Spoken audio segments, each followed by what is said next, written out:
Today we're going to be discussing op shortcuts in TouchDesigner.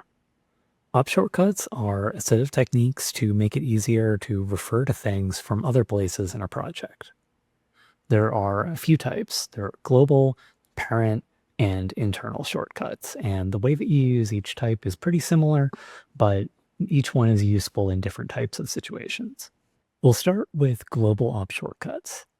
On the common parameter page of all comps, there's a parameter called global op shortcut. You can set this to some sort of name, and then anywhere in the project, you can refer to that with op dot and then the name. So this is an example that will just get you access to that component. So here where it's producing is just a path to that. In this case, you can use it to get parameters from that component, and you can even use it to get something inside. So inside of this comp, we have a chop here, and we are accessing that by using this global shortcut and then calling .op and then the name and whatever else after that. We can use expressions like that anywhere in the whole project. So down in here, we have the same operators, and in exactly the same way, those can refer to the same stuff that the other place is. TouchDesigner checks and makes sure that the shortcut is unique throughout the entire project. So if you were to have multiple copies of this, they're going to show a warning and saying that that shortcut is showing up in multiple places. And that's true even if it's somewhere totally different in the project. So anywhere that there's a conflict between those, it's going to cause an issue.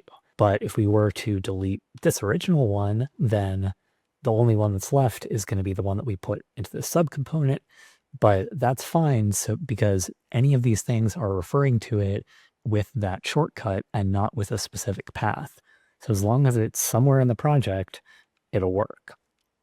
One of the limitations of global shortcuts is that they can only apply to comps.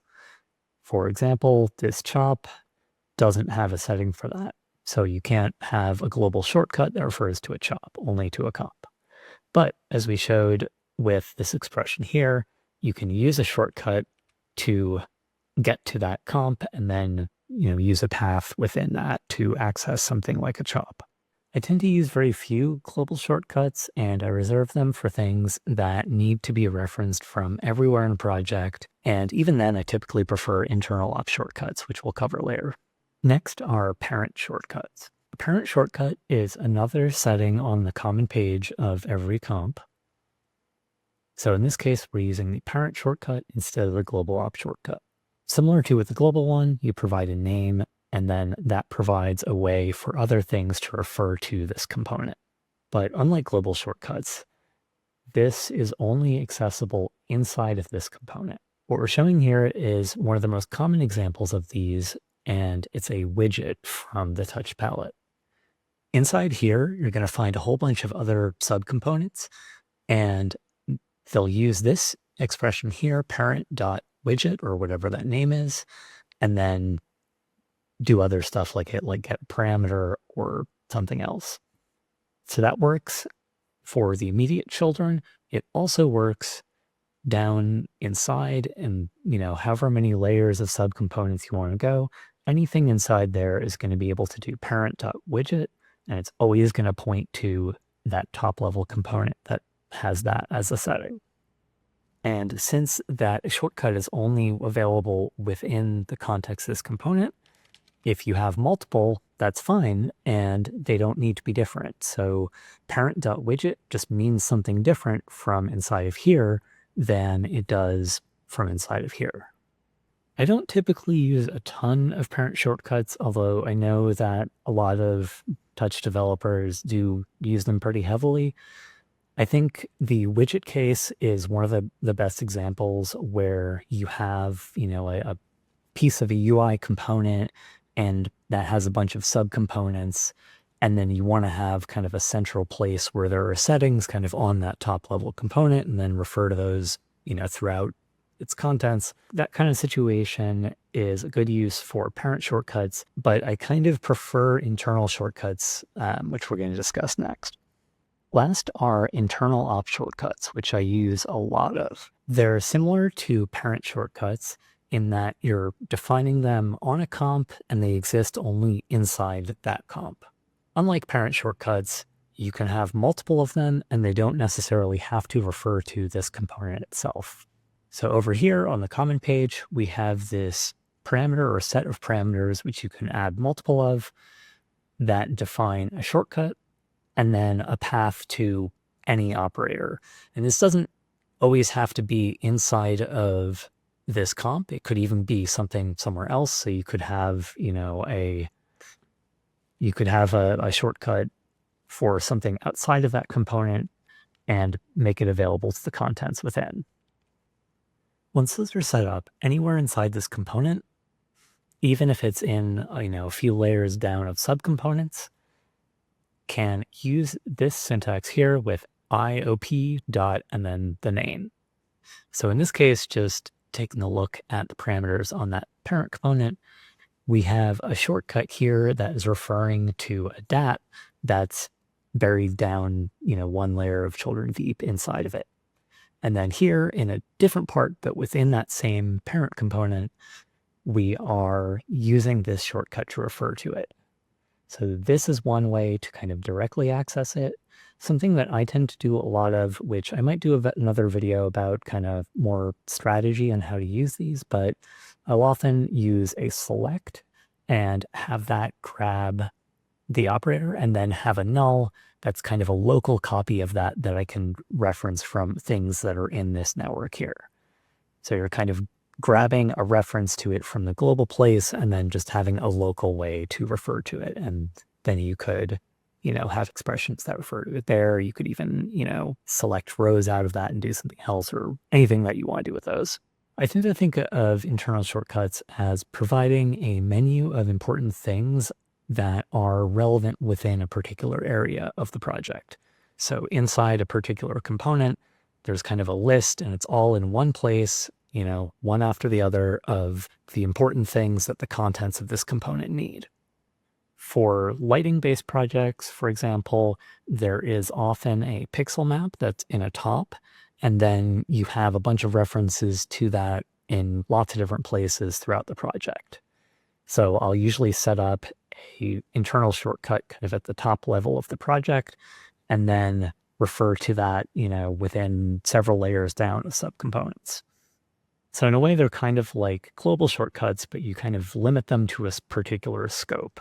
I typically even prefer using those in situations where you might kind of think that there would only ever need to be one of them. Like, if you're in a lighting project and you would only ever have one pixel map, that I guess could be a global shortcut, though in that case, you wouldn't be able to refer to a top. You would have to use, a global shortcut to get to a parent component and then, access that top inside it.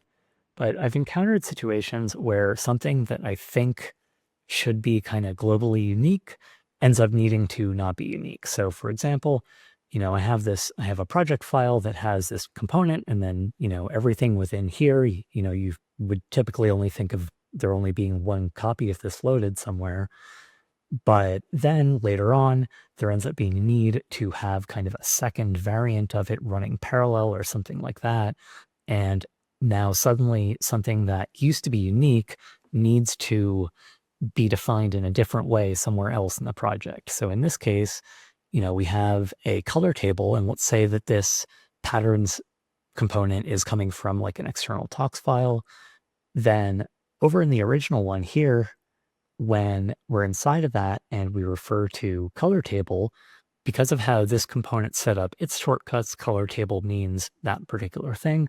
But then in this other area, color table means something different. So in this one, it has, a table kind of right at the root level of that component, and the contents of it are different. But as far as patterns concerned, it's just using whatever the context of it thinks color table means.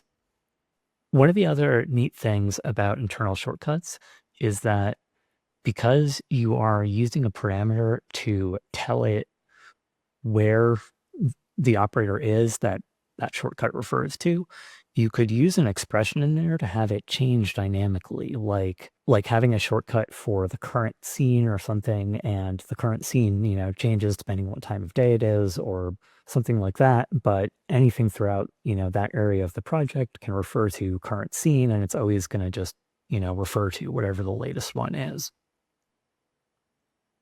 There is also a nice feature in the Touch Network Editor where inside any comp, you can right click in the network in an open spot and click Create Internal Parameters, and then give it a name. So we call this stuff, and it will create a new comp inside it with a page of custom parameters that's empty initially.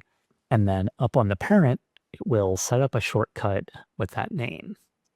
The reason that it uses the term internal parameters instead of internal op is that there's a second syntax that you can use anything where an internal shortcut is visible, where, to get the value of a parameter. So let's say we have a shortcut that refers to this chop here. One way to get a parameter of that would be, iop dot the shortcut name dot par dot length. But there's also this nice abbreviated syntax where you can say ipar dot pattern and then just parameter name. Internal ops are often used to define kind of an internal state to a component. That's not something that anything outside of that component would need to use. So it wouldn't necessarily make sense for it to be kind of a parameter on the top level component, but it's still kind of important within the world of that component. So the shortcut in the network editor is designed to quickly set up one of those that you can have a place to kind of keep all the internal parameters that are relevant within the world of that component and add the shortcut for them to make it easy to access from anywhere inside. So in most cases, I end up using internal op shortcuts. But if it's something that can truly only exist once anywhere in the project, then I'll use a global shortcut. And parent shortcuts are good for passing top-level parameters from one kind of important root component down into its contents. And widgets are kind of one of the best examples of that, where there are subcomponents inside that, but they all need to easily get to the properties of the widget itself. Anyway, I hope this was useful. There are a lot of different opinions on how to use these within the Touch community, and you may or may not agree with how I choose to use them, but at least now you have some more information. So let me know if you have an alternate approach that you find to be helpful that uses shortcuts in some other way.